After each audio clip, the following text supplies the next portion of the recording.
Both. Yeah, we'll talk about that. True.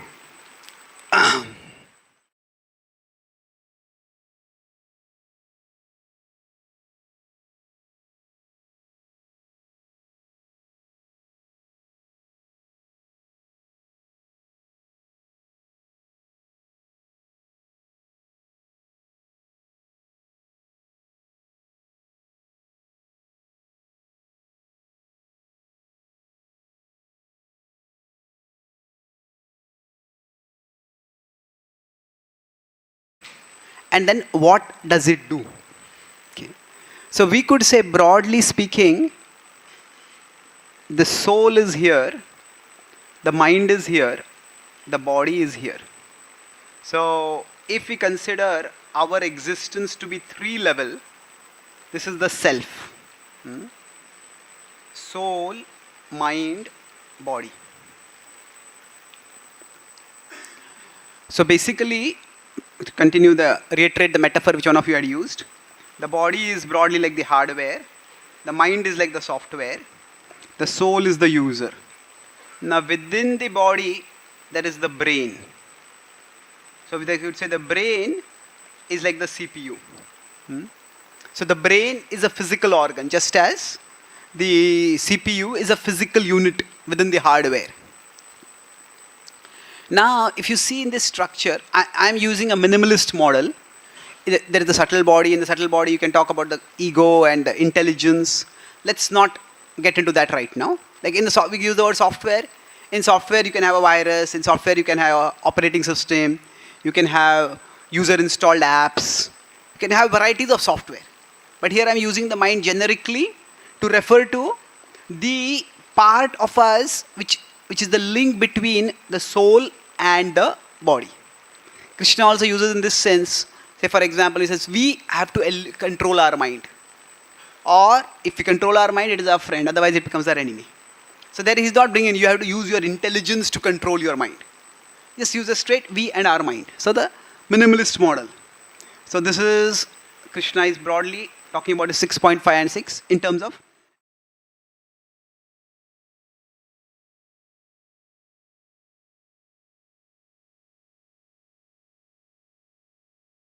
the flashlight. So this is the light source. And from this light source, a beam of light is coming out. So like that, the source of light is the Atma. And that is the soul. And what comes out from the Atma is the Chaitanya. It is the beam of consciousness. So we could put it this way, that the consciousness comes out. The consciousness comes out from the soul. Is this color visible? Okay, good. So the consciousness comes out from the soul and goes through the mind, through the body to the outer world. And that is how the processing of information happens. Now, in this conceptual model, the soul is the root of consciousness. The mind is the root of consciousness. So one is the root, is the source. The other is the root or the route, which is the pathway. So normally, consciousness has two functions. It is the light of awareness. It is through consciousness that we are aware of things. So this light of awareness function is associated more with the inflow of information. It is associated with the Jnanendriyas. Jnanendriya, what does the word mean? Knowledge acquiring senses. So it is the beam of light that is coming out. So right now, say you are looking over there. So through your eyes, your consciousness is coming out and it is taking in the information. And then the consciousness also plays the role of energy for action. So for example, if you read something which seems to be interesting, so that information comes in, and that information comes, hey, this is interesting, I want to note it down. Then the consciousness as energy is going to your fingers, and you're noting something down. So there is This part is associated with the karmendriyas.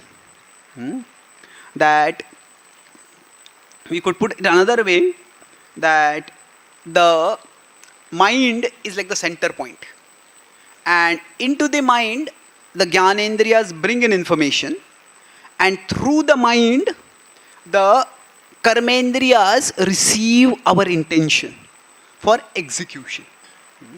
So the mind is the interface. In the 15th chapter, Krishna talks about this.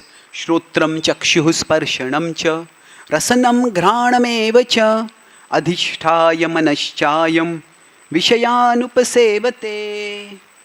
So if we consider the mind to be like a screen, then there are 5 inputs coming in over here. Which are those 5 inputs? The 5 knowledge acquiring senses. Which are these? Eyes, ears, nose, so tongue and skin. So we get various kinds of information. And then there are the 5 action senses. From there, our intention flows out. So our hands, our legs, and what else? Our voice, we get things done through our speech, and then the reproductive and the excretory organ. So basically, through these, our intention flows out, and all of these are centered on the mind. So it's important to understand that the mind is functionally invaluable. It is indispensable. It's like the center point where everything comes in. And while we do consider that the mind can be our enemy, but Krishna's approach itself to the mind is nuanced. Now, if say something is and somebody is an enemy, then like say right now there was a war going on between Israel and the Hamas and the Hezbollah. So the Hezbollah had a leader, Nasrallah, who was the enemy, and Israel just bombed and killed him. So now, if you have an enemy, you can just kill the enemy. But does Krishna say kill the mind? No. What does Krishna say? Sorry? Control it. But control for what purpose?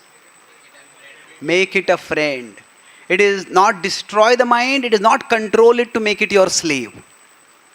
It is not to make it even a slave also. So, it's a very interesting dynamic.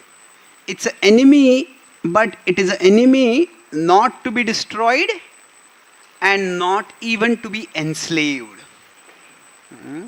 Krishna is not recommending any of this. It's the enemy that is to be converted into a friend.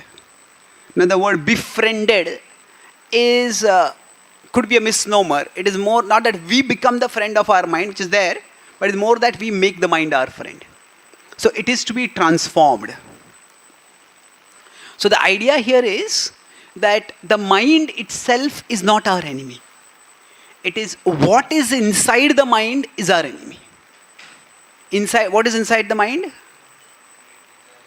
There are impurities, there is lust, anger, greed. So what is inside the mind? And that is also who is the enemy? Not the mind itself. Because that's, we would say that it has to be destroyed. It is what's inside the mind. And that means it's not everything that is inside the mind. It's like say a few years ago, Kashmir was, maybe a decade ago, Kashmir was a place of immense violence, great danger. And the Indian government could have said, this is such a big trouble, we'll just bomb Kashmir and destroy everything. Well, we don't want to control a massive graveyard, isn't it? We want Kashmir. So what they do? Those elements which were completely hostile, not ready to negotiate, compromise at all, those were liquidated. Those people, those terrorists were eliminated. But after that, the other people, their trust was won over. Still there are disruptive elements over there. But to a large extent, at least in Jammu, not in Srinagar, Jammu things are fairly peaceful. There's international G20, this conferences were held over there. And so the idea was that there was control use, there was military power use. But the point is, we don't want Kashmir to be enslaved. We want Kashmir to be happily integrated with India. Like that, our mind has to be happily integrated with us. And that's why it's important how we approach our mind. See, there are two extremes in dealing with the mind. So first, till now I talked about the concept of the mind. The concept is that the mind is basically a tool, and it is the mind is a tool. It is necessary for functioning. We need the mind. That when we interact with the world, we need the mind for interaction. Now, of course, there are parts of the mind which are against us, and we will try to understand those. But let me just complete this point about we need to have a healthy relationship with our mind. Now, there could be two extremes. Now, we could say our mind is a part of ourselves. So, we could take it forward and say we should need to have a healthy relationship with ourselves. We often talk of relationship with others. But what about our relationship with ourselves? If there is too much control,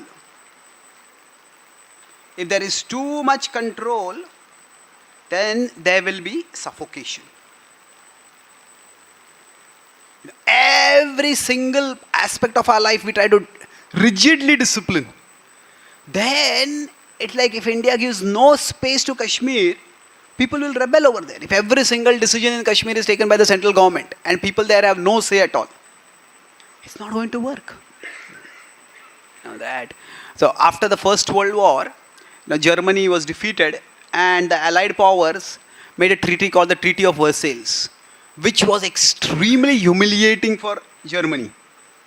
And the result of that treaty was that basically the people felt so suffocated, frustrated, enraged that they ended up basically laying the ground for Hitler's National Socialism movement. And the Nazi movement came up eventually. And that led to the Second World War, which was much, much worse. So too much control will lead to suffocation, and suffocation will eventually lead to explosion. So somebody tries to have too harsh a discipline, it won't work. We'll talk about what too harsh a discipline means, but let's look at the principle over here. And then if there is too little control, that will also not work.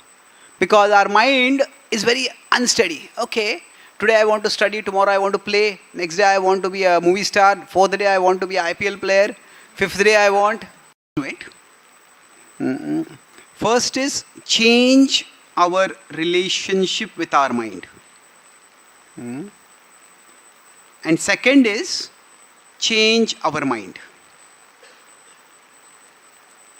First is change our relationship with our mind. Krishna talks about this in 14.22 to 25. And change our mind, he talks about this in 14.26. We'll discuss these verses. But before we go into this, developing a healthy relationship with our mind, let's try to understand why does the mind work against us. So like if India has to improve its relationship with Kashmir, now what has gone wrong? Why are the relationship bad right now? So there is a part of us, something inside us which works against us. So why does it work against us? So now basically, till now I talked about how the mind gives information. Information goes in and then intention goes out. But the point is the mind is not just a transmitter of consciousness. It is a transmitter. Transmitter means like information goes in and intention comes out. So it is a transmitter. But that's only one part of it. Along with that, it is also a transformer. Transformer means what? Say for example, right now, if this is the mind, so some data comes from, say I'm speaking some words. So this is just some sound, some audio data is coming in.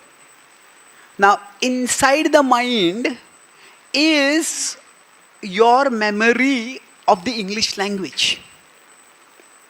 If some of you don't know English, then whatever I am speaking, it's just sound which is coming in. And that sound will just be noise. Isn't it? It just makes no sense.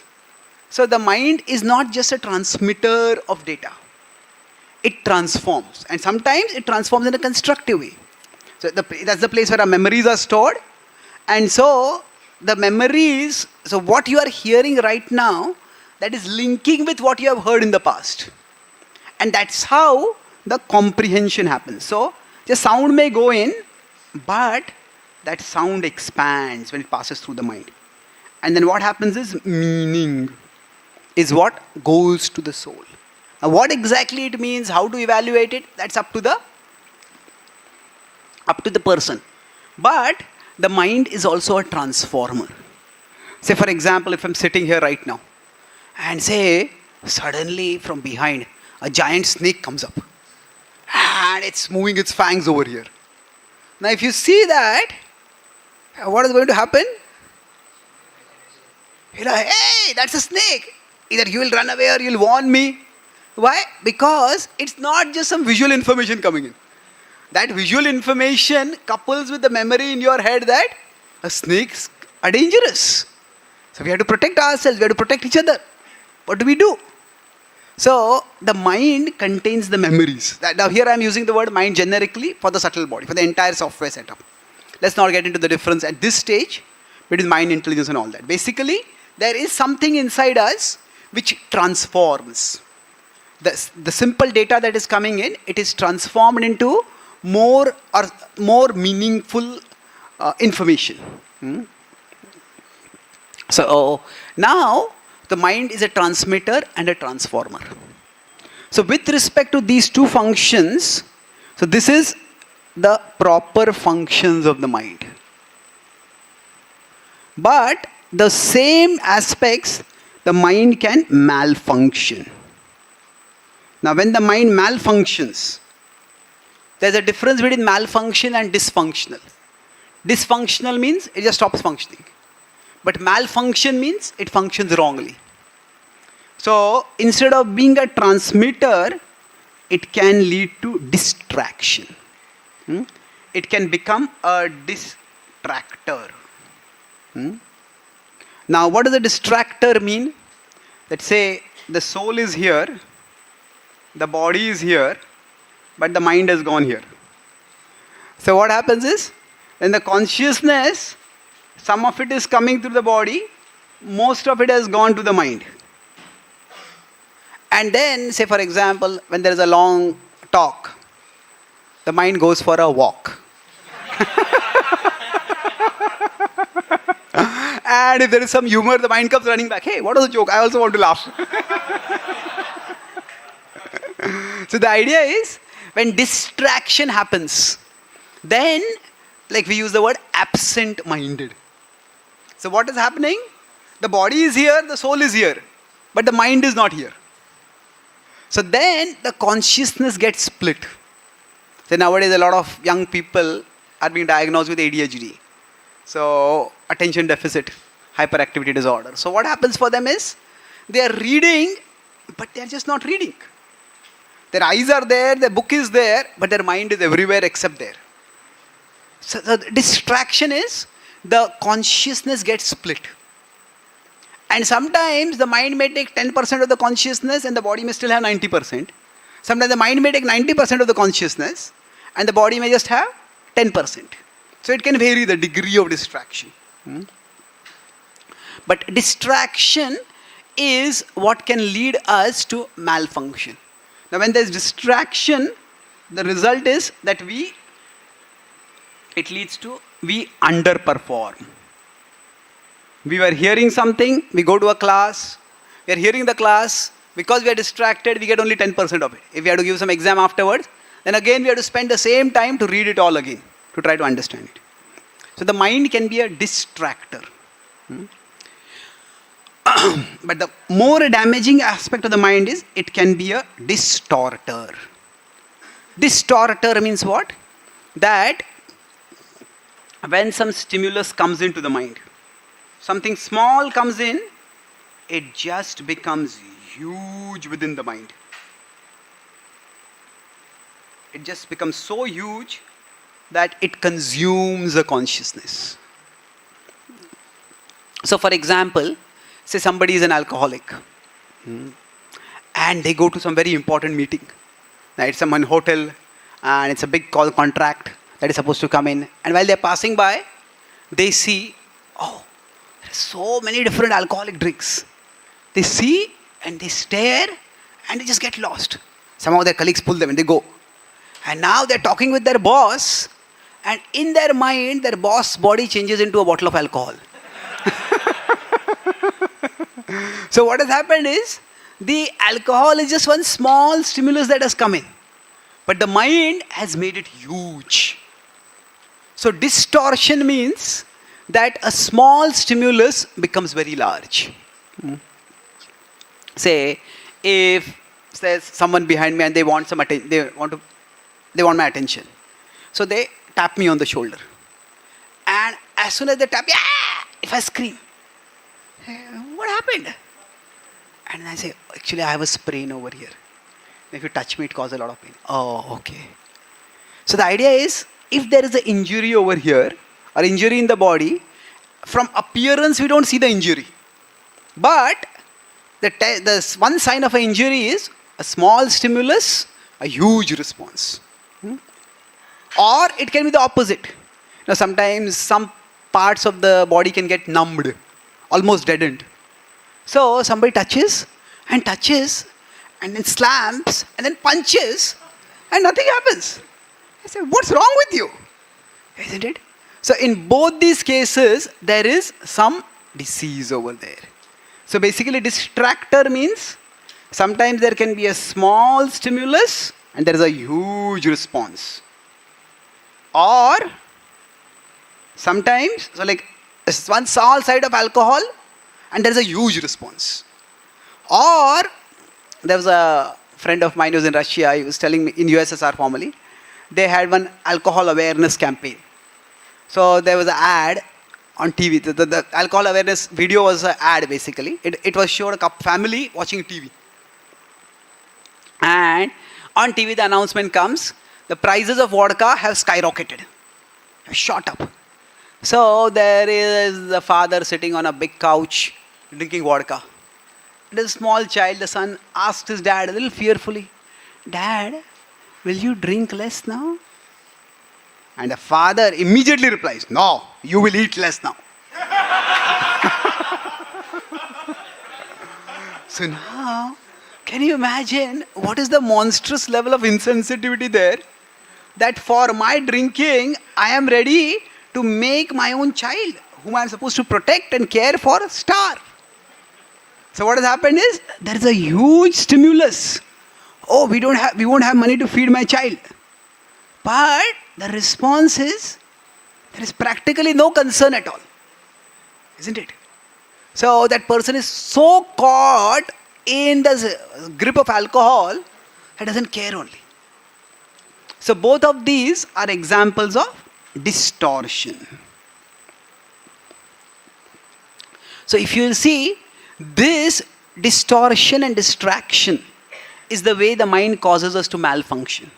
Now, when I said when there's distraction, then we underperform.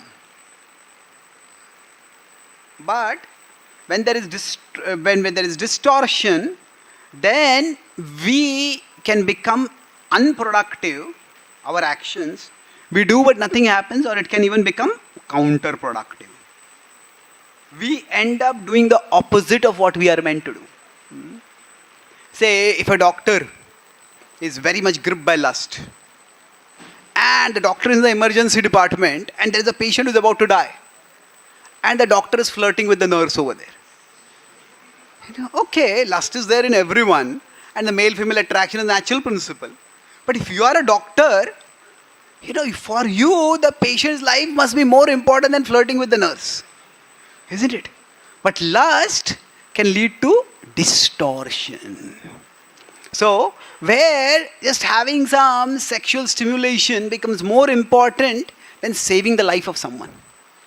So, any of the anarthas, lust, anger, greed, they all cause distortion. So, the mind basically malfunctions in two ways. Instead of being a transmitter, it becomes a distractor. Instead of being a transformer, it becomes a distorter. So, now why does this happen? This happens because inside the mind there are impressions. The impressions are there inside the mind. Some of you mentioned how the mind is a reservoir of memories, desires. So these impressions are called samskars. Now the word samskar has two distinct meanings. One is positive and the other is negative. The positive meaning is generally associated with the ceremonies that will create good impressions. Like say there is Janma Samskar, Namakarana Samskar, there is Vivaha Samskar. There are various ceremonies. So those ceremonies are meant to create impressions in our mind. So that is the positive connotation of the word samskar. And many times when important activities are to be done, there are elaborate ceremonies associated with it. Say for example, if we get initiated, then there is a fire sacrifice. There is the spiritual master present, senior devotees present. And in all their presence, we take our vows. So the gravity of it gets impressed in us. So the word impression, sometimes, oh, that is an impressive person. And that means, okay, maybe that person is talented, that person is charismatic, whatever.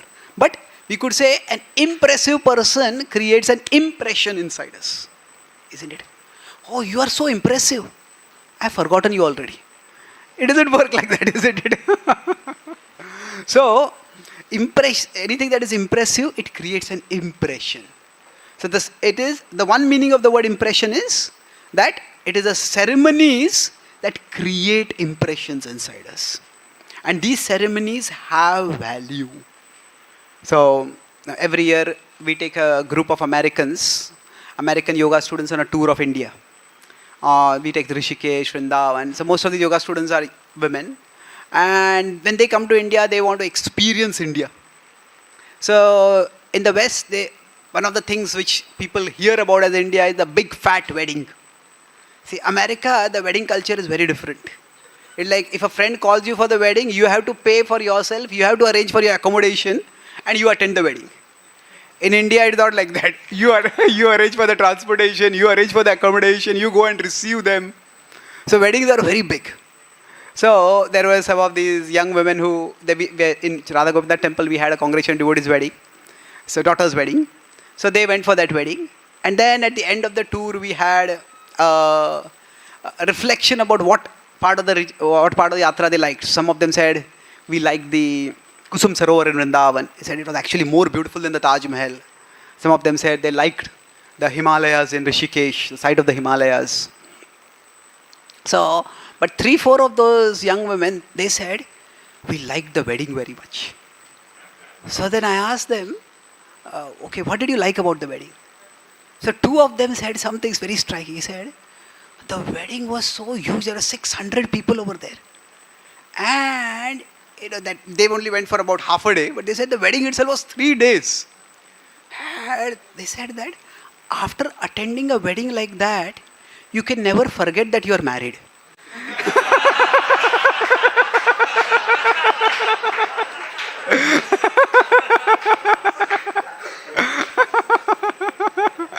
Now, you will say, if you are married, how can you forget that you are married? It's a serious thing.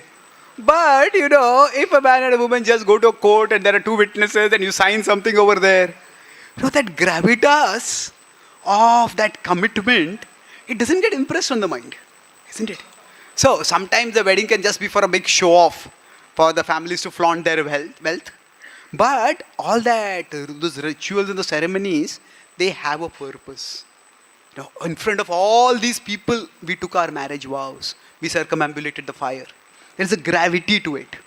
So samskara at one level refers to the impressions.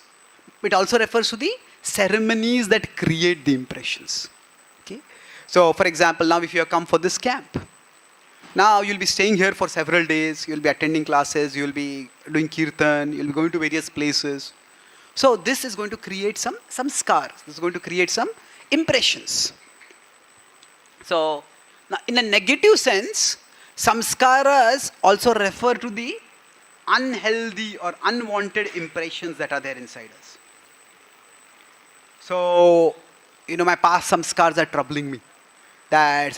In this sense, you could spell the word in English as some scars. So, we all have some scars inside us. We all have had some experiences. And because of those experiences, we may be afraid of something, we may be angry about something. Say somebody in the childhood was bitten by a dog. Then as soon as they see a dog, even if the dog is a small, cuddly little poodle, but still for them that dog becomes reduced to its teeth. And those teeth bite. I want to be away from it. So that's some scar. Where there is the sight of a dog creates fear.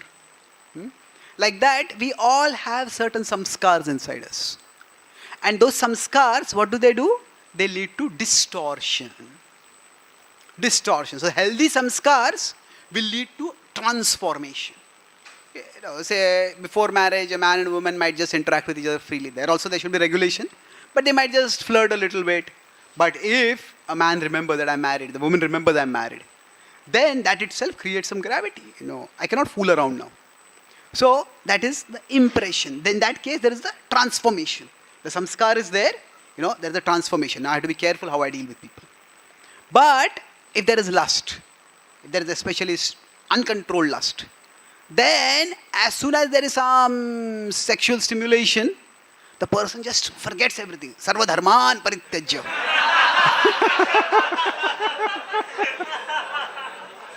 Maya mekam sharanam braja. So what happens is, there it is distortion.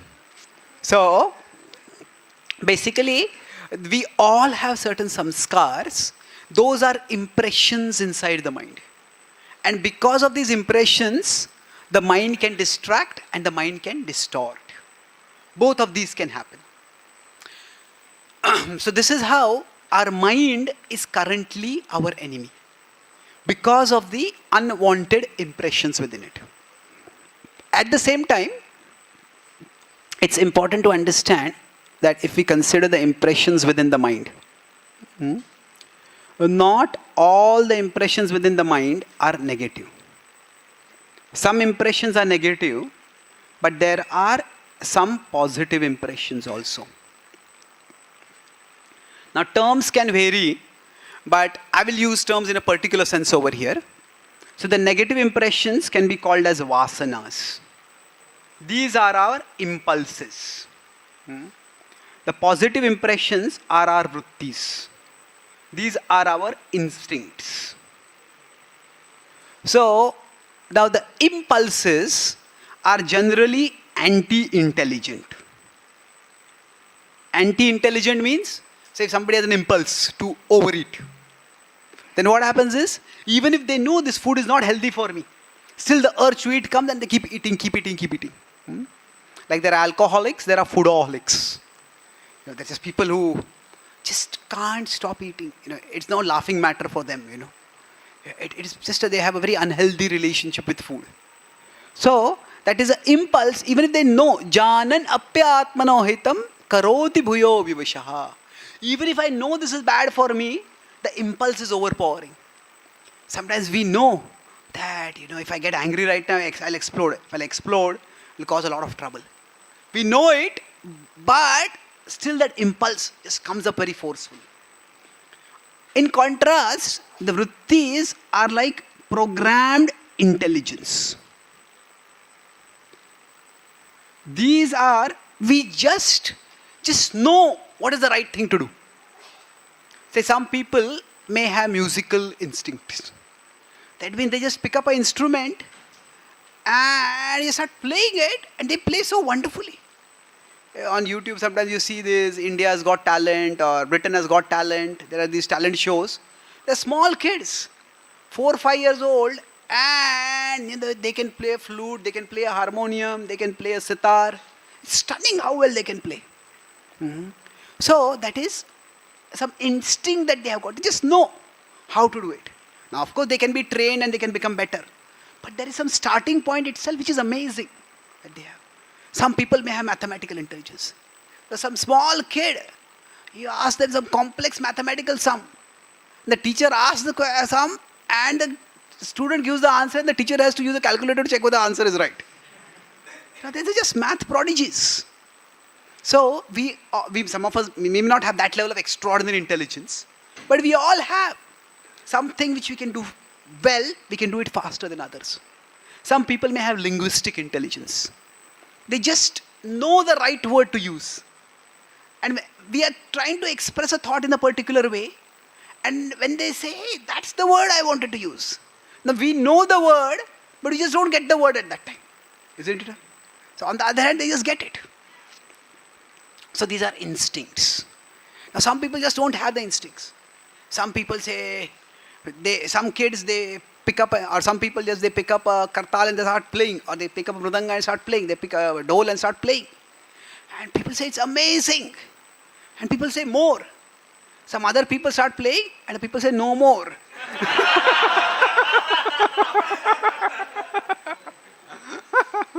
So what's happening is some people just don't have the instincts. Now where do those instincts come from? That is also from the subtle body. So basically inside us there are some things which are good. And the whole Varnashram dharma, Varna is based on the development of the vrittis. So actually the vrittis need to be discovered and developed. Each of us have certain gifts and these need to be discovered and developed. In contrast, the vasanas need to be reduced and removed. Before that, of course, they need to be regulated. So regulated so that they can be reduced and removed. So if somebody has anger, that needs to be regulated so that it can be reduced and removed. There are two opposite things. Like going back to the Kashmir example, if there are some insurgent elements, they have to be either imprisoned or they have to be liquidated. But those who are resourceful, those who are talented, see most people, they are not really interested in, very few people want to make religion their cause or patriotism their cause or communism their cause. Most people just want to get on with their life. They want to get on with their life, to get on with their families, they want to take care of their children. And if they are not able to do that, then they try to find some cause, bigger cause, which they hope will eventually help them to take care of their life. So if I become a communist, I'll bring the communists to power and then the communists will take care of me. The idea is, most people are not ideologues. Most people just want to get on with their life. So, if there are people who are responsible, say, if there are people in Kashmir who can become good teachers, who can become good administrators, who can become good law enforcers, then we discover them, we develop them. So the idea is, in our inner world also, both these aspects are there. And these two require opposite treatments almost. So, in the Bhagavad Gita, in 3:34-35, Krishna says that what is natural for us in terms of the vrittis, he says, Nigraha kim karishyasi. He says that everybody acts according to their nature. That sadrusham cheshtate swasya prakriter jnanavanapi. That even the jnanavan, even the wise people act according to their nature. Prakritim yanti bhutani nigraha kim karishyasi. And what can repression accomplish? So now there are some people who they read the Bhagavad Gita not to understand the Bhagavad Gita, but to use the Bhagavad Gita to propagate their understanding. So Prabhupada said, this is not Bhagavad Gita as it is, this is Bhagavad Gita as you are. So there is one commentator whose whole philosophy was Sambhog se Samadhi. And for him, this verse 334 is the essence of the Bhagavad Gita. Nigraha kim karishyasi. What can repression accomplish? Therefore, he said, every man who is attracted to a woman, he should enjoy with that woman. Every woman who sees that a man is attracted to her, the woman should let that man enjoy. By that, the woman and the man are helping each other go toward enlightenment. Well, the only enlightenment that is going to be there is entanglement. There is no enlightenment that is going to happen over there. When Krishna is saying Nigraha kim parishyasi, if you see just before and after that, 334 is Nigraha kim karishyasi. That is what can repression accomplish. But 333 is that indriyasya arthe raga dvesha vyavastitau tayor navashamagachetau yasya paribantino. Krishna is saying the senses and the sense objects, there's a natural attachment inside them. Don't succumb to this. Regulate yourself. And in fact, just after this 336 to 343 is an entire section which is all about controlling lust. Arjuna is asking, there is something inside us which makes us act sinfully. What do we do about it? And Krishna says, you have to control it. So, even Arjuna understands that Nigraha Kim Karishyasi is not a license for just indulging whatever we want. What Krishna is specifically telling Arjuna is, with this Nigraha Kim Karishyasi, is that you by nature are a Kshatriya. You are a warrior. You are a protector. Right now, you may say, oh, these are my relatives and I don't want to fight against them. And you may say that, okay, let them go. But in future, when you hear that they are committing atrocities, that they are victimizing innocent people, at that time, the protector within you will rise. And if you have renounced the world, then you won't have any opportunity, any role to play by which you can actually act as a protector. Therefore, if you are a natural protector, then what is the point of repressing your nature? Nigraha kim karishyasi. And then Arjuna is himself asking, yes, I am a protector, but a protector also can very easily become an exploiter. Because protectors by nature are powerful.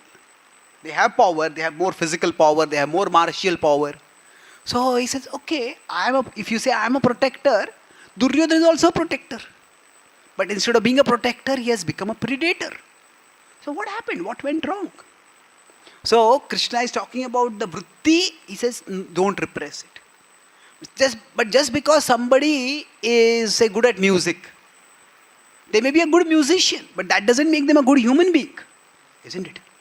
They may be a good musician, but they may use their musical ability to become very popular and then to exploit people, to cheat people, to seduce people from the opposite sex and exploit them. So, even if somebody has a vritti and they develop it, still they have to deal with their vasanas.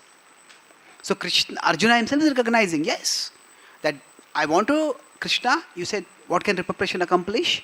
But there is something inside me which works against me and I need to deal with it.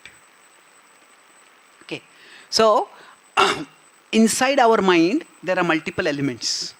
Some elements need to be discovered and developed. That's our vritti. And there is our vasana, which needs to be reduced and then removed. So now I'll come to the last part of this session. That how do we go about doing this? This is going to be a little technical. So if you find it difficult, don't worry. I'll make it even more difficult. Well, not really. So I said that when we are dealing with our mind, see, the enemy metaphor has its utility. There is, have you heard of this term called Shakha Chandra Nyaya?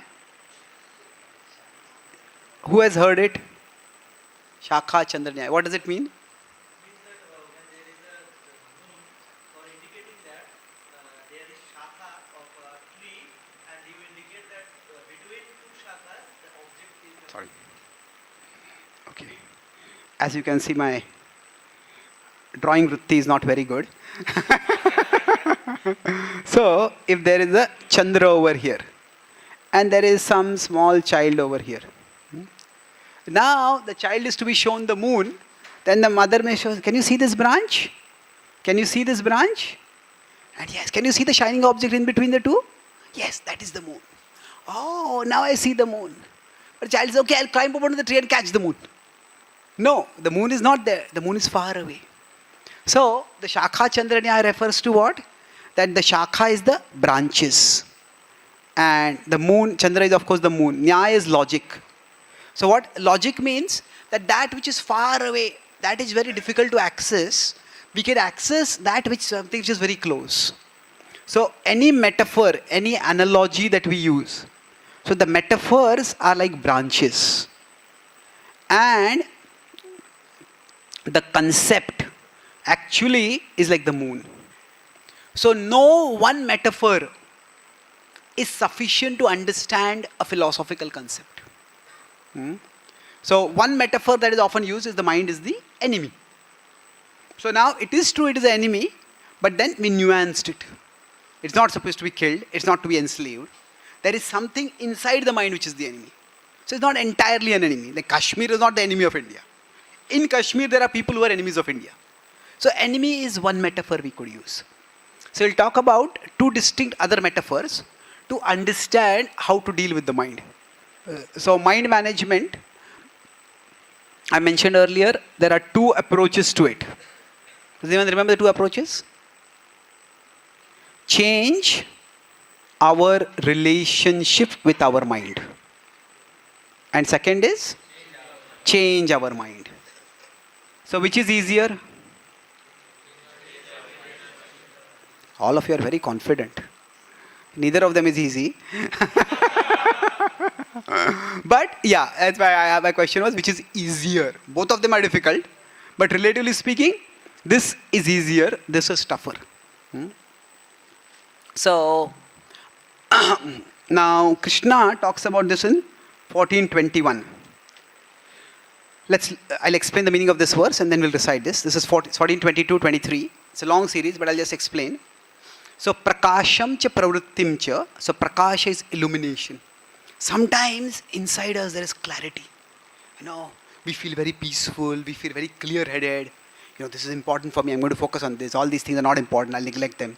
So prakash is there. Sometimes prakash is associated with sattva guna. Sometimes pravritti is there. Come on, kuch kar dikhana hai. I want to come first in my class. I want to be better than this everyone. I want to do this, I want to do that. We have a lot of urge to do things. Pravritti. Then sometimes moha is there. Come on, Hey, so many people have come, so many people have died.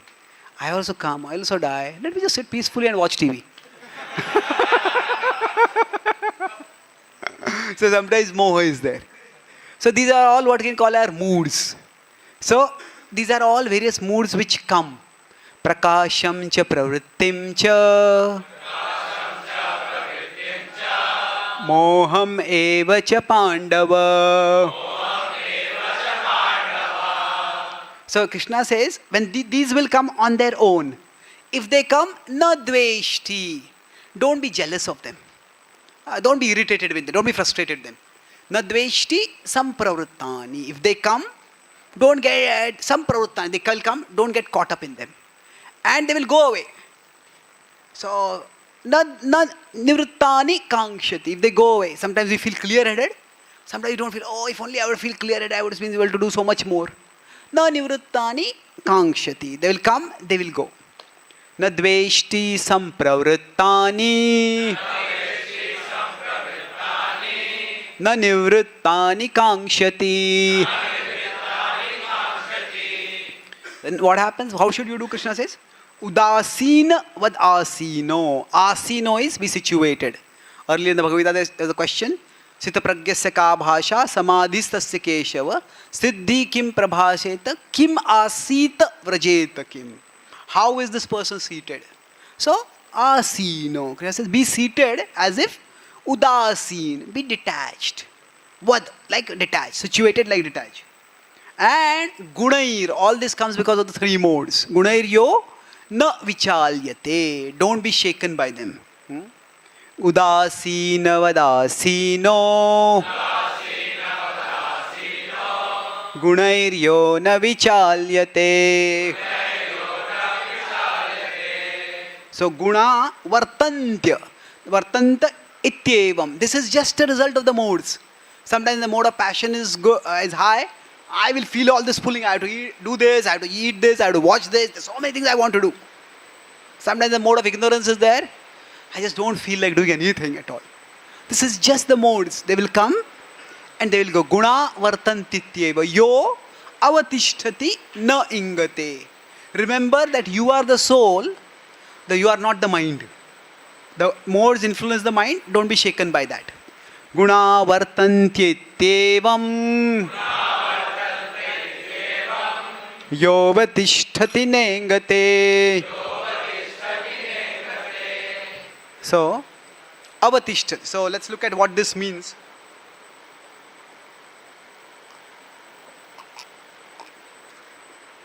Practically speaking. So, what we could do is that to understand this, first is change our relationship with our mind. So, we and our mind. So what happens is, our mind is like a child. Krishna says the mind is chanchala. And we are meant to be like our parent. But sometimes what happens is, so this is the healthy situation. But the unhealthy situation is that our mind becomes the parent and we become the child. So what happens is, whatever the mind says, we start doing that. This is an unhealthy situation. We don't want this situation. So now what does it mean? Say if we have taken our child, say if you have a child or if you have a younger sibling, a small sibling, we are taken to a park for playing, and then you are sitting and reading something on your phone, and then suddenly a small child comes running to us and says, "Mummy, Daddy, Bhaiya, go and beat that boy." Now I say, "What? Come on, go and beat that boy." Okay, yes, I'll go and beat that boy. If the parent says that, then the people will say, "You need a parent now." Isn't it? So now it's our child who is agitated. We should be concerned. But does that mean we immediately do whatever the child is telling us? No. What do we need to do is, what happened? No, go and beat that kid. No, first tell me what happened.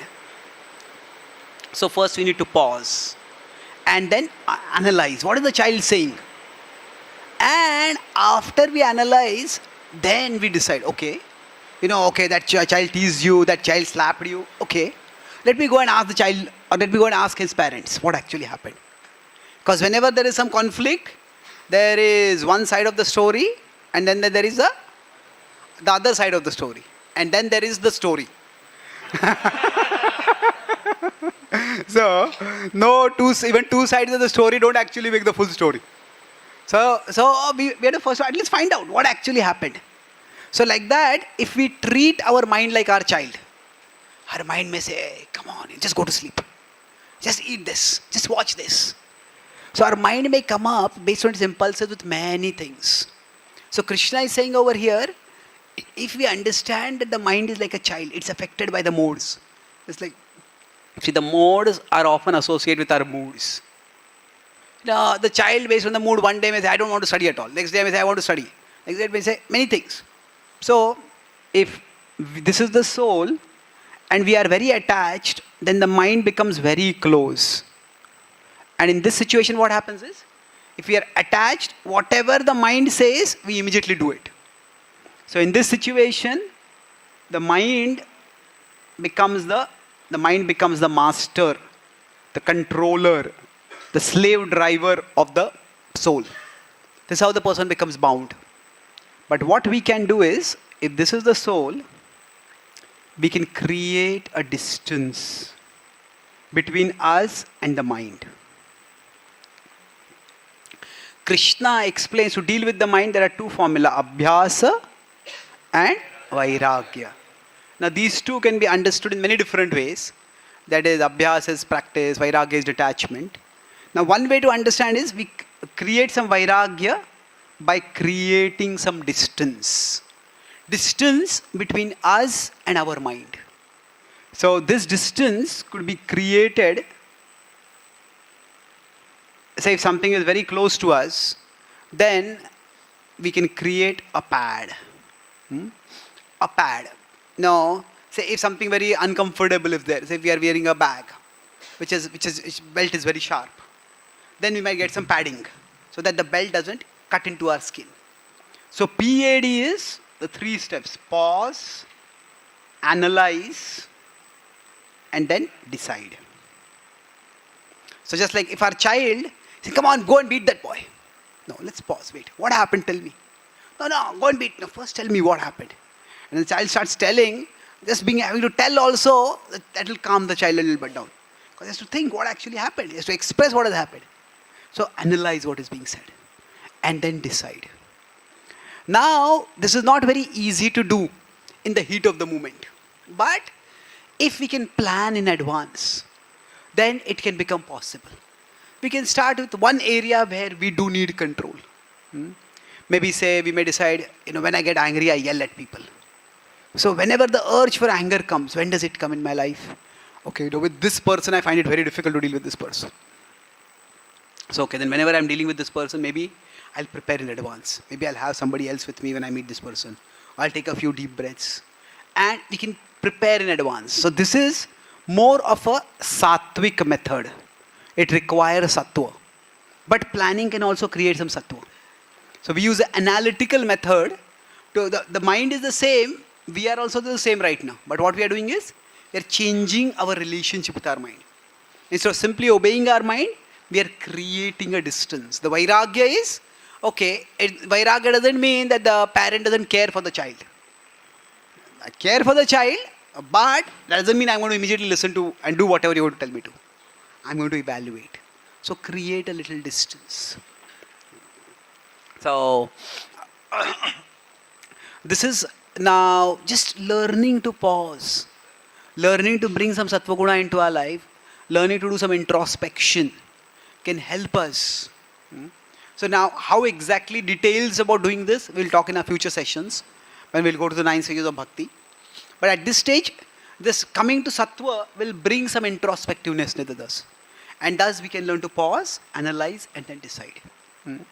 This is how we change our relationship with our mind. But what we also want to do is that parenting is first about monitoring the child so that the child is regulated. But it is also that we want the child to grow up, isn't it? The parents cannot always be there around the child to take care of the child, isn't it? So parenting has these two aspects. One is monitoring to see what the child is doing. But then the other is mentoring. Guiding the child so that the child grows up. So that is changing our mind. And changing our mind, it is, so Vairagya is distance and Abhyas is diligence. Diligence means what? That we change the impressions in our mind. The mind has certain impressions within it, but we would like to change the impressions. So we want to make the mind fit. So FIT is an acronym for how we can actually improve our mental fitness. So here, let's go back to the starting example of a software. Specifically, let's take the example of a browser. So, suppose somebody on the browser has visited a particular website. So have any of you heard this small thing in Mumbai?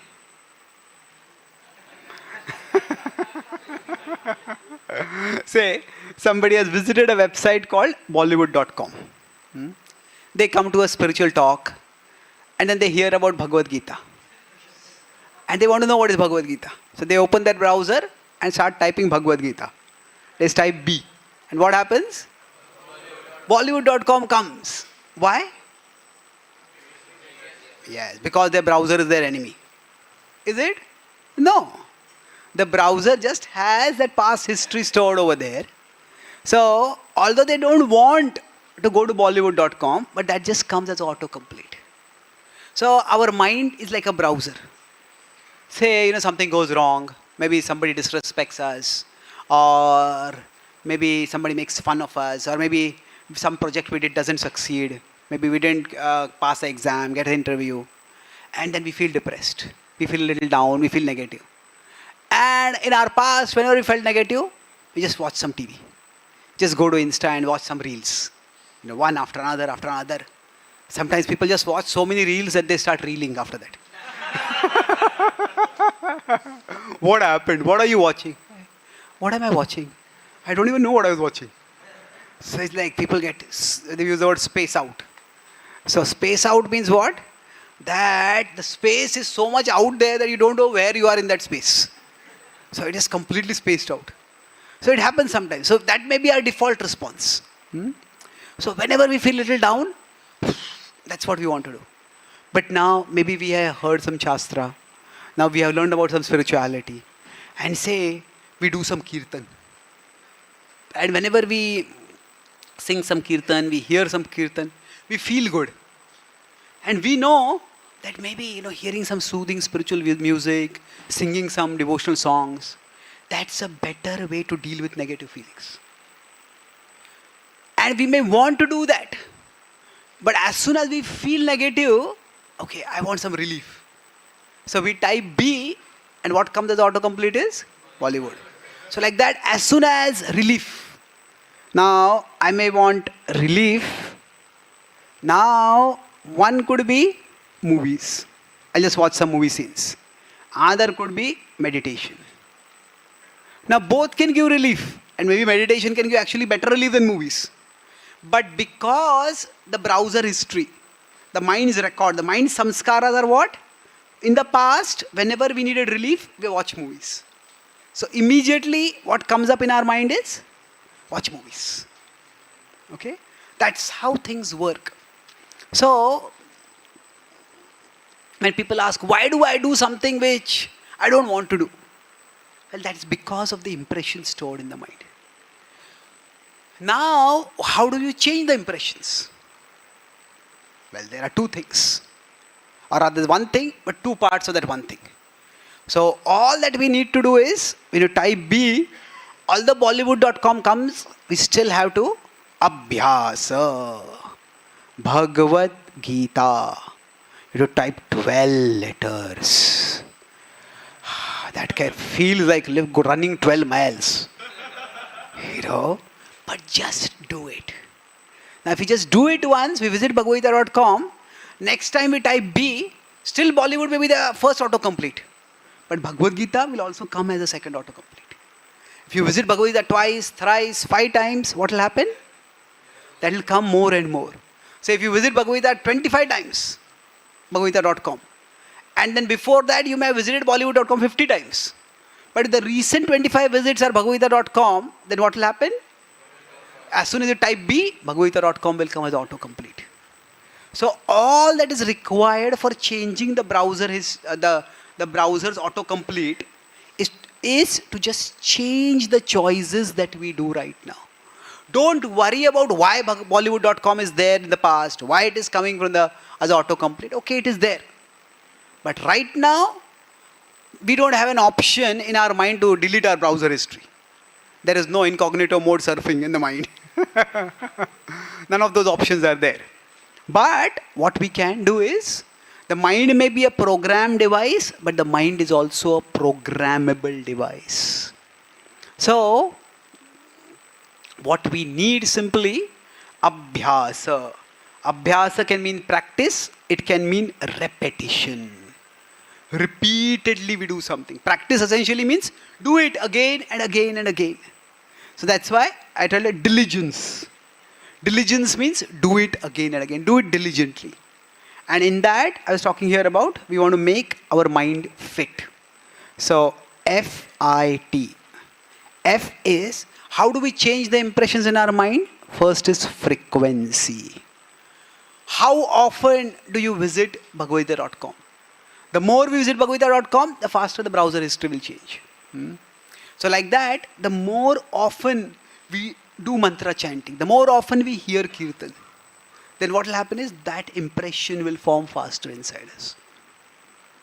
It's not just the frequency, it's also the time duration. So, if we do this for more and more time, say every week you come for a youth program in your youth center, that's good. Every week you're doing 3 hours. In a year, 2-3 hours you're coming to the youth program. In a year, that's a substantial amount of time. But say you come for a camp, where 3 days, 4 days, 1 week you are here, then the time duration is also large. That also creates a deeper impression. Generally, with respect to the browser, there are only 2 things. I said that no metaphor is complete. So, the browser metaphor breaks over here. Because the browser doesn't really care after we visit a site how interested we are in what is there on the site. Isn't it? How eagerly are we watching what is there on the site? All that the browser history records is how often have we visited, how long have we visited. That's all. But with respect to our mind, the impressions are also determined by the intensity. How much are we involved in what we do? How much are we interested? How much are we emotionally engaged? So, when we are doing kirtans, we are trying to focus our mind on the holy name. We are doing japa, we are trying to be attentive. When we are hearing class, we are not just doing it mechanically. We are getting ourselves involved. The point is to create an impression within us. So, frequency, intensity, time duration. If we just do these things, every mind can be changed. No matter how dark the impressions might be, those impressions can be changed. Just now, somebody might have visited Bollywood.com 50 times, and they visit Bhagavad Gita 25 times, and Bollywood goes down in their browser history in their autocomplete. But somebody else may have visited Bollywood 500 times. And visiting 25 times may not bring about the same change. That doesn't mean that 25 times is not having the effect. It's having the effect, but the past effect is more. So the time required might be more. But this is the process, and the process works. Depending on how much work is there to be done, more time may be required. Now we all may have experienced like some samskaras, some vasanas get reduced and removed also. So maybe some of you were eating meat before you came to bhakti. And then you start practicing bhakti, and then if you are going in a train or a plane, and say the person next to you is eating meat. Now, very few devotees will feel tempted. Oh, I want to eat meat. Maybe if you're going in a plane and the person next to you is watching some TV, some movie is there, you may get tempted, maybe what is there in the movie, let me see. But very few people will get tempted to eat meat. Because what happened is, prasad is the higher taste. And, when we take prasad, frequency, intensity, time duration.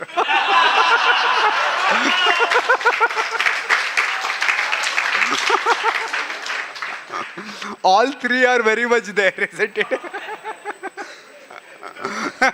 So no matter, we may not be very much intensity when we are sitting in a class. But when it comes to prasad, everybody has intensity. So the positive impressions are being created. And those impressions can and will override the negative impressions. So this is the abhyas. So don't worry if the other conditionings keep coming up. The best way would be that if you want to change our browser history, is just always visit bhagavad-gita.com and never visit bollywood.com. Then Bollywood will just go completely in the background, and it will get so much into the background that it'll go away completely, reduced and removed. But suppose somebody visits 10 times bhagavad-gita.com and then once in a while they visit bollywood.com. That's not the best. But just because they have visited bollywood.com doesn't mean they have to become so disheartened that they stop visiting Bhagavad-gita.com now. No. Sometimes the past impressions may need to lead to relapses. Later on we'll talk about anartha nivrutti and how sometimes we may struggle doing that. But don't worry. Even if that happens, just make sure that okay, that happened. Now I want to visit Bhagavad-gita.com. Apichet suduracharo bhajate maam ananya bhag. Even if durachar happens, doesn't matter. Bhajate maam ananya bhag. So even if there's a relapse, pick yourself up and continue forming the new impressions. And the healthier impressions that we form will lead to a transformation of the mind. So, in our future sessions, when we talk about the 9 stages of bhakti, till now we are talking about the mind only largely as a mechanical unit. It's like a browser. But we are not talked here about the dimension of a personal relationship with Krishna. I just indicated that when I talk about intensity. But the personal relationship with Krishna and the role of Krishna's mercy in transforming our mind. There are many subtleties over here which are involved, but these are the broad principles. And by these principles, if you understand that, then each one of us can transform ourselves. So I'll summarize what I discussed today. Our broad topic was about mind management. So we talked about it first in terms of the concept or the structure of the mind. So the mind is like the intermediate link between the soul and the body. So for the consciousness, the mind, the consciousness is like the light of awareness and the energy of action for the karmendriyas and jnanendriyas. And for the consciousness, the soul is the root and the mind is like the route, the pathway. So the mind, we discussed about its functioning and its malfunctioning. So functioning is the mind acts as a transmitter of consciousness. But when it malfunctions, it becomes a distractor of consciousness. So transmitter means the mind allows the stimuli from the body to go to the soul. But when it is a distractor, then the mind goes off somewhere else and the consciousness gets split between the mind and the body. And it is meant to be a transformer by which what happens is the raw data that is coming in becomes transformed into comprehensible information. Okay. So like you are just getting some audio data, but it becomes information based on the language that you have learned, the concepts you have learned in the past. But it can become a distorter. Distorter is because sometimes a large stimulus, tiny response, or sometimes a tiny stimulus, a huge response. So essentially, this happens because inside the mind, there are impressions. So we discussed 2 different kinds of impressions. So the impressions, I talked about these as positive. They are the samskaras. They are the ceremonies that create impressions. And in the negative sense, there are the samskars. There are things inside us which make us respond in unhealthy ways. So the positive impressions are the vrittis. These are to be developed and discovered and developed. The negative are the vasanas. These are to be regulated and they're reduced and removed. And if you want to manage our mind, management of the mind, it involves 2 aspects. First is change our relationship with our mind. That we don't let the mind be our boss. Understand that we are like the parent and the mind is like the child. So we put a pad in between us. Pad is what? Pause, analyze, and then decide. So we can do this methodical approach, analytical approach, we can adopt more if we come to sattva. More and more. And then change our mind. So the mind, we discussed here the example of the browser. So if the browser has its history, the way to change the history is FIT. What is it? frequency, intensity, and then time duration. So, how often do we do it, how long we do it, and how interested are we doing it? So, if we do this, every mind can be changed. And even before the mind is changed, at least its negative impact on us can be reduced. In this way, each one of us can eventually move towards making our mind our friend, as the Bhagavad Gita urges us to do. Thank you very much. Hare Krishna. Are there any questions or comments? Do we have a mic? Hare Krishna Prabhuji. So, as we saw that we have a lot of bad impressions generally which are troubling us. So, there are multiple bad impressions which are there to take care of. So, how to deal with that if multiple impressions are continuously attacking us? If it's one, we can just have a solution for it. We can use fit methodically and all. But if there are multiple things which are troubling us, how to deal with those? It's tough. Sometimes we have to choose our battles. So basically, for example, say India has had issues with Pakistan, India has had issues with China. So when there cross-border terrorism, India did some targeted attacks on Pakistan. And at least something has stopped over there. Now India has not done something similar with China right now. We are not big enough. Although Doklam, they have taken some area. That doesn't mean we're just letting China take whatever area it wants. We have taken a stand. But we have not taken the fight to China till. So we are choosing our battles. We are waiting. While we become stronger, China's population is becoming older. India has a younger population. So the demographics will change with time. India now has a bigger population than China's. So China has far more hostility with America. India does not have that. Things will change. So we have to, when we have to fight multiple enemies, then we choose our battles. So some battles we may decide, okay, I can't fight this right now. So it's not that every single battle we have to fight right away.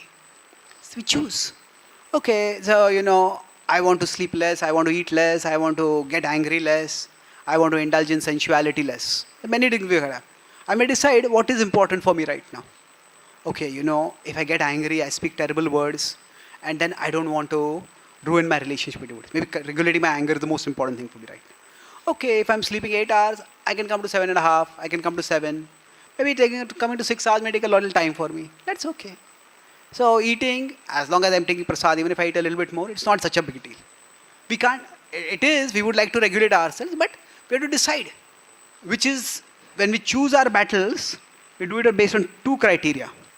Which is winnable and which is essential.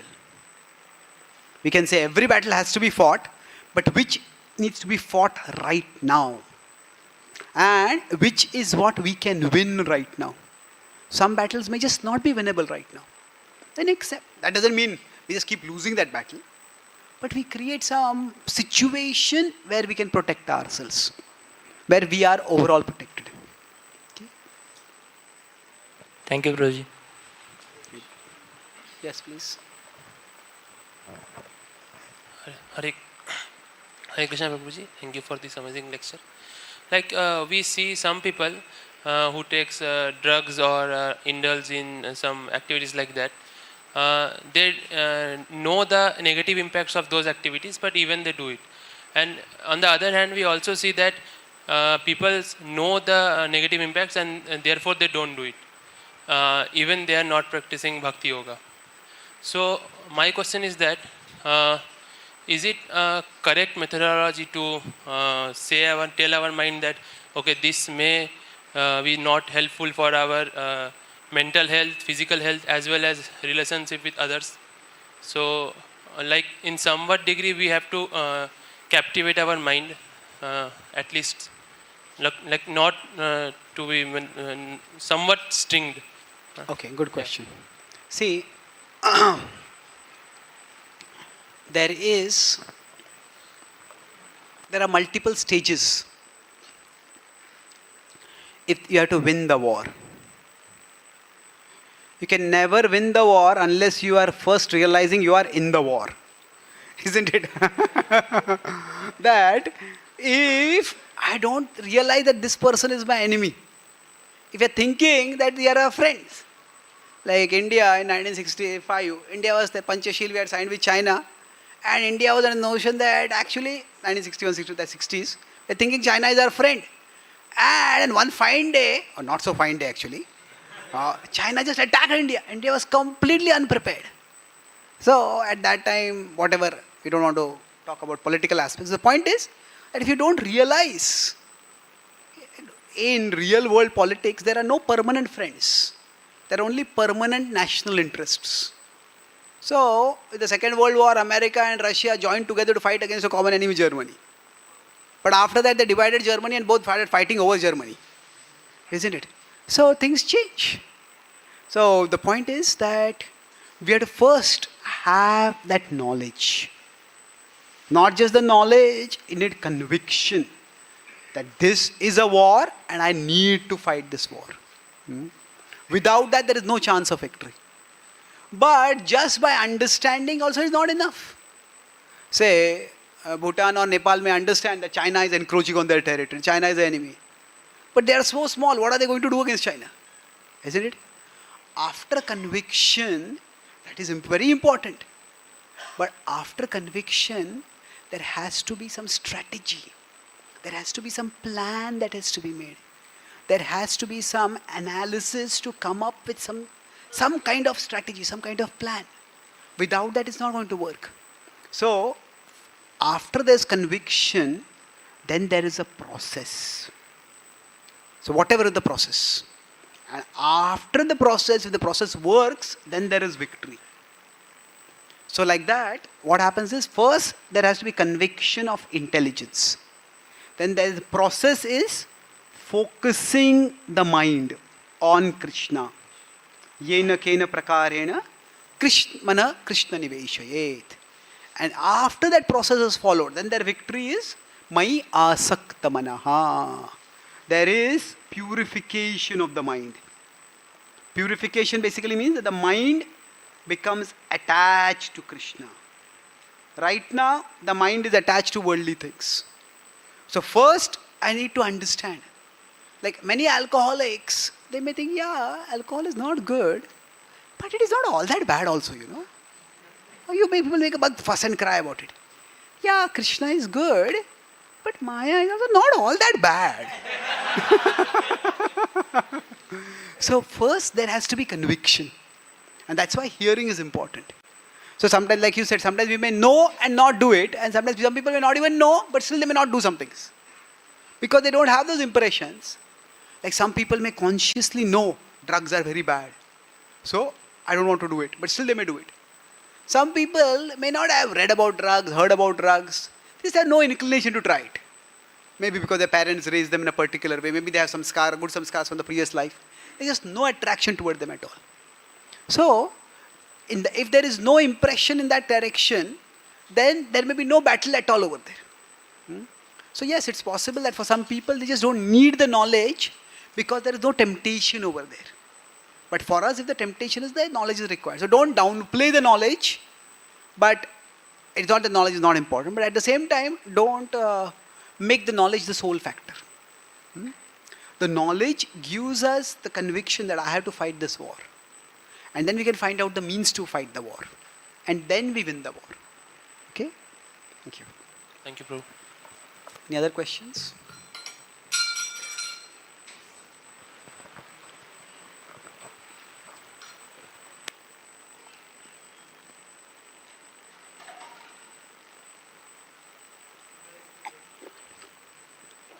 Hare Krishna Prabhuji. Prabhuji, does intelligence comes from the soul? Means I have read somewhere. Does intelligence come from soul? Or There are two ways of looking at it. One is everything comes from the soul. The second is nothing comes from the soul.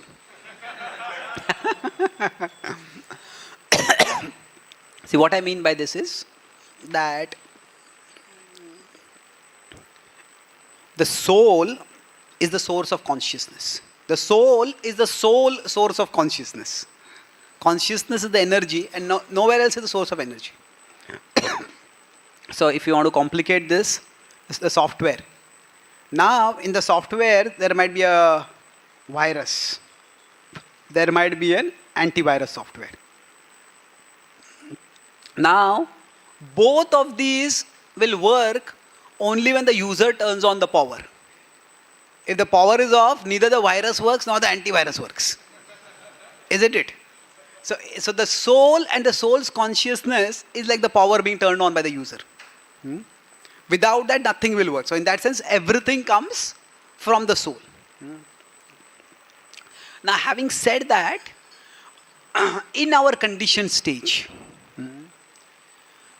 the subtle body, the soul is almost like asleep. Not fully asleep, but the soul's spiritual desires are very little activated right now. Say somebody may say that, oh, I am very attracted to Lord Ram. I am practicing Krishna Bhakti, but I am attracted to Lord Ram. Does that mean that actually my Swarupa in the spiritual world is that I belong to Ayodhya and I have an eternal relationship with Ayodhya? Maybe. Or maybe it is just that in our childhood we grew up in a place where Ram Bhakti was there. So our attraction to Ram that is there may be much more cultural rather than spiritual. Cultural means from the culture that we experienced in our childhood. Spiritual means coming from the soul. So now from where it is coming really doesn't matter. If you are attracted to any form of the Lord, that is auspicious. Yena kena prakarena mana Krishna niveshayet. So at our stage, if somebody gets the buddhi, oh, Maya is dangerous, I should stay away from it. Krishna is my well-wisher. I want to stay connected with Krishna. If you get that buddhi, that is auspicious. From wherever it comes, doesn't matter. Can it sometimes come from the soul in the sense that maybe if I am previous life's practice, there is some spiritual inclination that is activated and that's what draws a person towards Krishna? That's possible. Is it that it could just be sattvic buddhi that has come from our upbringing, that has come from what we have read and learned? It's possible. Could it be that it has come from our present hearing and our association with devotee? That's possible. So it doesn't matter. Buddhi is a good resource. Wherever it comes from, we just use it in Krishna's service. That's why at our level, yena kena prakarena mana Krishna nivesha. Somehow or other, fix the mind in Krishna. Okay? Thank you. Okay. Where is the mic?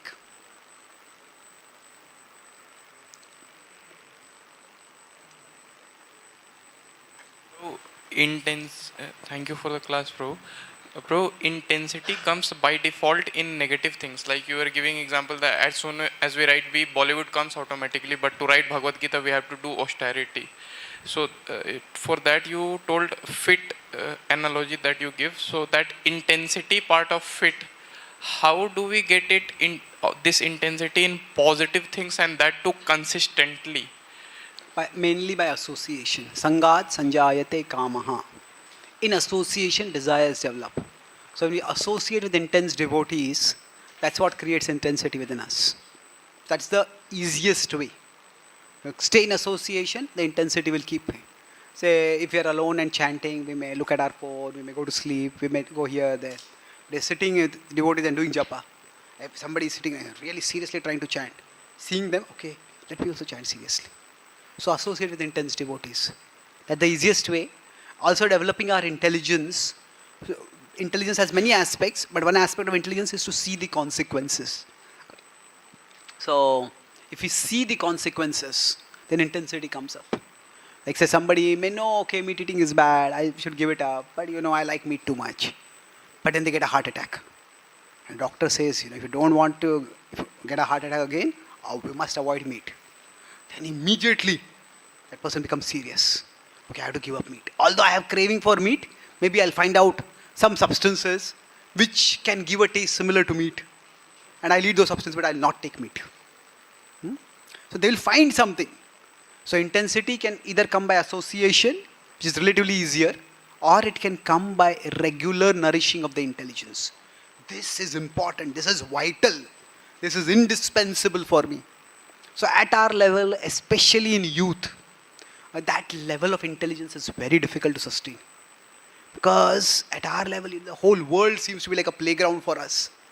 And yeah, the world is dukkhalaya, but maybe when I get old. Right now, there is so much potential.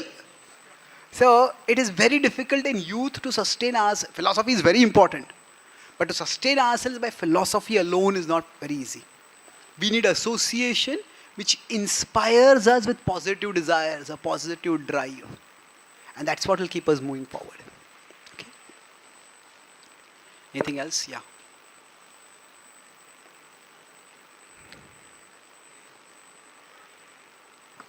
Hare Krishna Prabhuji, thank you for the class.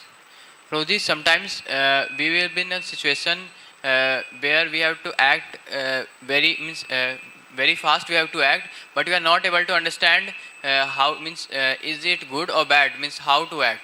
So at that time what we Just should do our best. Life doesn't always give us that luxury to put a pad. That time we just do our best, and after that we learn. In life, there is no guarantee that we will never make mistakes.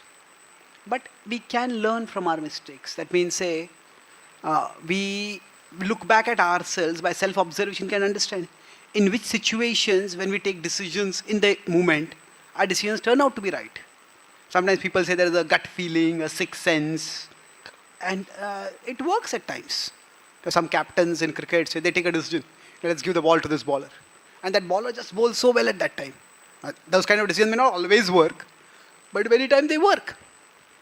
So, now for all of us, we may by self-observation learn.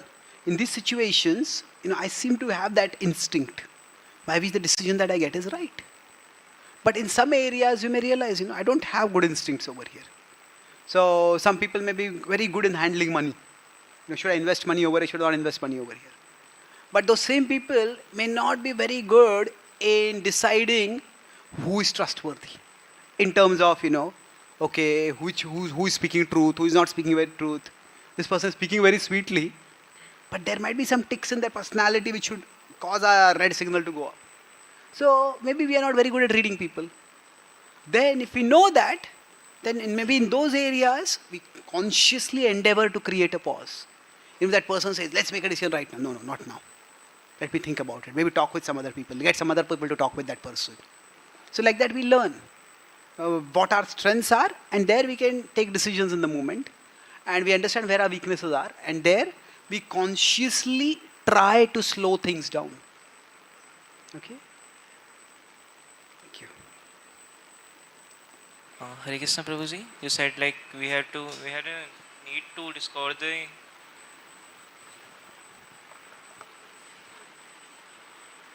Hare Krishna Prabhu.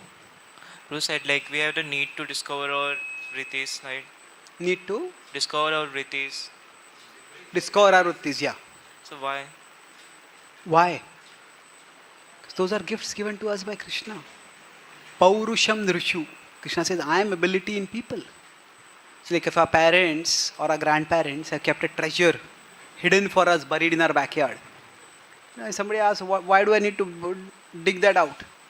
It's for us, isn't it?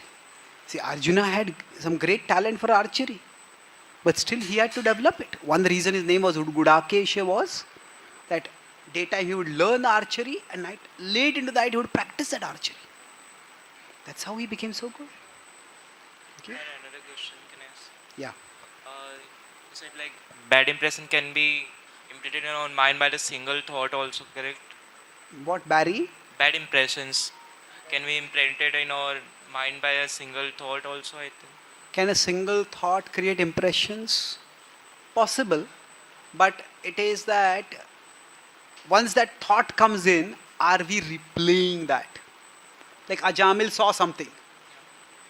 Now he had not gone out just to see something negative. He was actually going on his work only, his service. But then he saw something. Now he didn't intend to see it, but he saw it. And that was just sight for a few moments, maybe a few minutes. He just was caught by it. But even after he came back, that kept replaying in his mind. And that replaying just created so much force of impression. That's how he got caught. So how should we be cautious enough to avoid that thing? Well,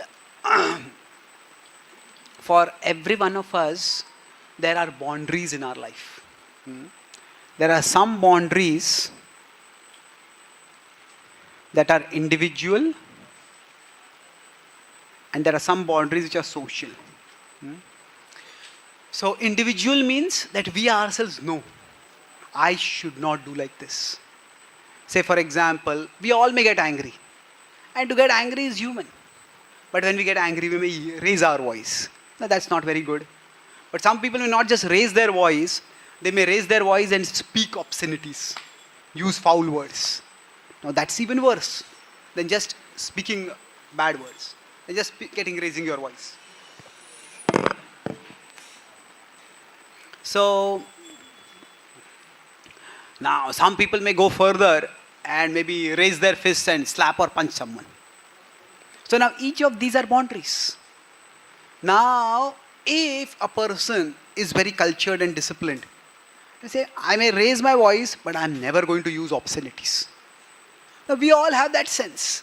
Say now that in certain settings, say if you are talking with our boss in office, you are talking with a college professor, no matter how much angry we get, we are not going to use foul words over there. Isn't it? So we have a sense of boundaries ourselves. So for us, if we have cultivated a sense of boundaries, then even if a thought comes in, and even a thought that wreaks havoc inside us, that impels us to do certain things, but still some amount of boundaries will keep us regulated. And if we are in a cultured society, especially where we are within a hierarchy, not that we are at the top of the hierarchy. So if we are within a hierarchy, then there will be people above us. So they will stop us.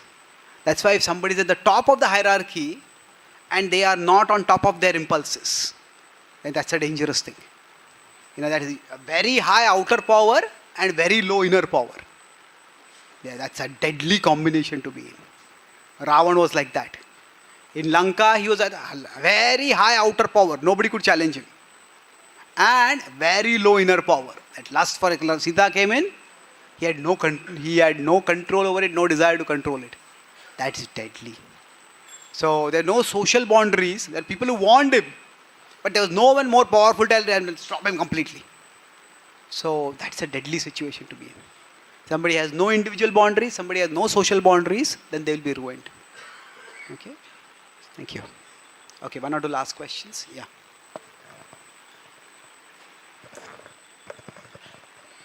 With just a small curiosity too, like you mentioned the one aspect or the component of the mind which is the vasanas and the vrittis, like the samskaras. So is there other components also of See, the mind is very complex. It's like a universe in itself. And depending on the framework that we use for analyzing it, it can be analyzed in different ways. So for example, modern psychology talks about subconscious mind. So now, it is just a different framework. It's like if you have a computer, we have a screen. A small amount of data is there on the screen. And there is some folder in which we see all the files are there. But there might be so much data that is hidden. We don't even know it is hidden unless we find out the way to unhide that folders. We not even know about it. So like that, there is a subconscious mind. So sometimes we may have certain impressions deep inside, which unless they are triggered, we don't even know that they are there. So like somebody may have fear for dogs. But if they live in a place where they hardly ever see any dogs, they may not recognize that they have fear for dogs. So like that, we may have something in a subconscious mind that is, you could say that is placed within the vritti and vasana category only, but it might be so deep inside that we don't even know it is there. Like some people may discover that they have talent for music when they are 40, 50, 60. Till that time, they had no serious encounter with music. So that's possible, it happens sometimes. But broadly speaking, we can say that whatever is there inside the mind, some of it is positive, some of it is not so positive. So that's the categorization that we are using at this point. Thank you. Okay. Just those two questions behind. Okay, there are three now. Okay, we'll try to finish this by 6:40, we'll try to finish all three.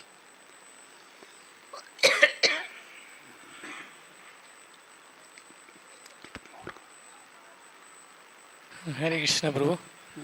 So whenever there are multiple failure on some particular path, and two possibilities go in the mind. Either we need to put more endeavor on the same path, or we need to change the path. So how to decide when to change the path and when to put the more endeavors? It's a difficult decision. Generally speaking, what we need is that there is winning the war. That's one aspect of it. But the other is sustaining the spirit to fight the war. If there's a big cricket tournament, before that only mental games start. Each team may try to intimidate the other players. The Australians are very good at sledging, playing mental games to try to break the spirit of the other side. So if that happens, then the other side will not be able to fight properly also. So for us, it is very important to maintain our spirit. And modern psychology may use the word self-esteem for it. Now, whatever the word we use, we need to have an overall positive view of ourselves. That means that I can change. I have the capacity. I need God's mercy, but I can change. Now, self-esteem comes only in one way. That one way basically has two steps to it. So, have a meaningful goal and take tangible steps toward that goal. When we do these two things, sometimes our self-esteem may be we may get some encouragement by somebody appreciating us, somebody patting us on the back. Hey, you did a good job. You have a lot of potential. I see some talent in you. All those are good things, but those are external. They will come and go. One person may encourage us and 10 people may discourage us. So we can't control those things. But for us, that this is something valuable for me. And I am taking steps in that direction. When we do these two things, that is when natural, healthy, positive emotion is generated within us. We don't necessarily have to achieve that. That human may be very far away. But we are taking steps in that direction. Say, for example, if you study the Bhagavad Gita, feel like this has some wisdom, I want to learn it and I want to share it with others. If you decide that this is something which I want to do in my life, and maybe every day you spend 10 minutes studying the Bhagavad Gita, every day spend 15 minutes hearing some class on the Bhagavad Gita, you get one concept understanding. And slowly you are moving toward that goal. That when we have something worth moving towards, and we are moving towards it, that creates, you can say, natural or organic positive feeling. And as long as we are having at least one area in our life in which we are doing this, then we will be moving forward. And there are other areas where we may not even be sure whether this is the area I want to move towards. Like, that's what your question is. Is this a meaningful goal for that I should try to move toward, keep trying to move toward it? Or maybe I'm not going to move toward this. Maybe I have to find some other goal and move toward that. Those are decisions which we have to take. But before we take that decision, it's better to get ourselves in Sattva Guna. Because in Rajo Guna, we will take that decision from a platform of ego. I can do anything. So generally what happens is, in these three gunas, it's our vision of ourselves. That if we are in Rajas, we operate platform of ego. I can do anything. But if we are in Tamas, we operate from a platform of insecurity. I can do nothing. I am worthless. I am good for nothing. But in Sattva, it is that we approach from a healthy platform. That this is the platform of humility. Sometimes we think the opposite of ego is humility. No. It's not two things, it's three things. The opposite of ego is thinking too much about ourselves, or thinking I am better than what I am. The opposite of ego will be insecurity. If ego is Mayavad, I am God, I am everything. Insecurity is Shunyavad. I am nothing. Isn't it? So, humility is what? I am a part of Krishna. Mamaivamsho jiva loke. I am a part, and that means if I am a part, I can do some things.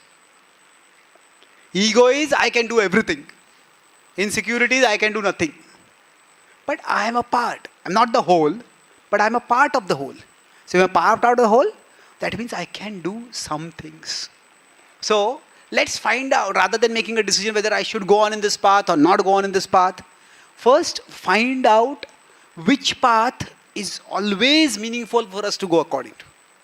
And take tangible steps in that direction. And once we have done that, then we come to some level of sattva, we get some level of confidence, we get some level of clarity, and then we can take other decisions. So some devotees get very caught. Should I become a brahmachari or should I become a grahastha? Well, don't worry too much about that. First focus on becoming a devotee. First focus on connecting with Krishna. Whether we become a brahmachari or grahastha, we want to become a devotee.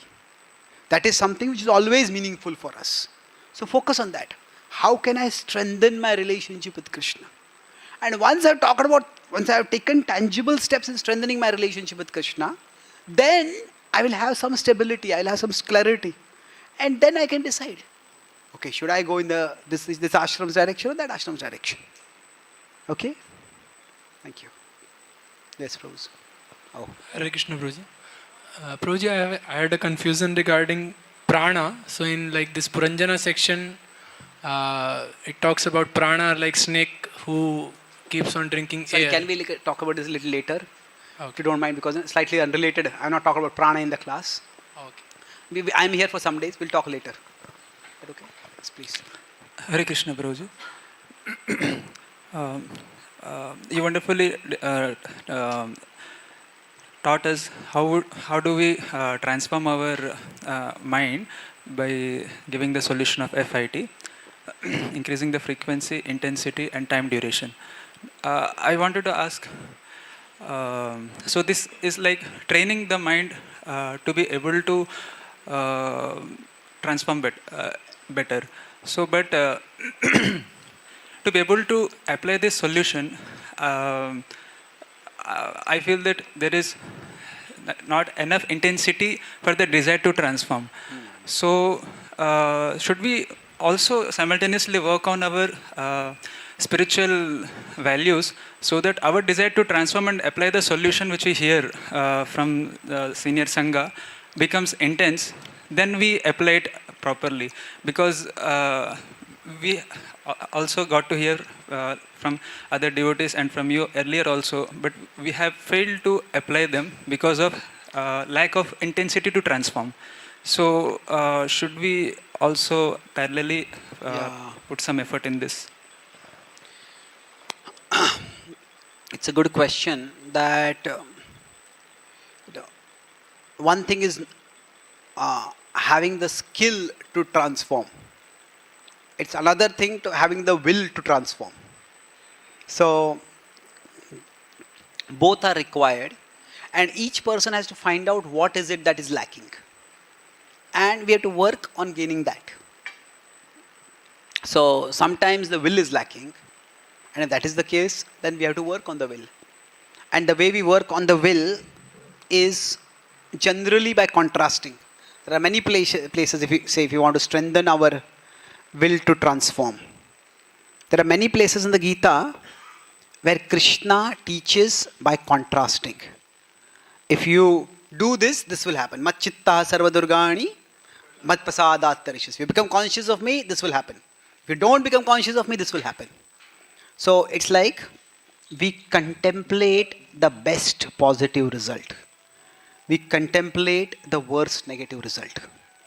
So we all, maybe if we spend 5 minutes, we can think of, say, 3 positive habits that we already know that if we develop, our life will become better.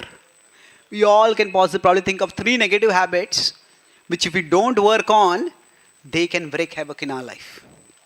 So maybe we need to sit down and write things down. Maybe say every day I spend half an hour on social media. Now maybe out of that 10 minutes I'm doing something valuable, remaining 20 minutes I'm wasting. I'm using very modestly. Some people may spend 3 hours or 6 hours also. But whatever it is. So, if those 20 minutes I'm wasting, 20 minutes daily may not seem a lot of time. But 20 minutes in a week, 20 minutes in a year, 20 minutes in 10 years, it's going to be a huge amount of time. So basically, envisioning the consequences of the negatives and envisioning the results of the positives. That's one way we can create the will to change. So another way we can create the will to transform is by associating with or focusing on transformed people. Now, transformed people does not necessarily mean people who are self-realized. Those who are like pure devotees, very exalted.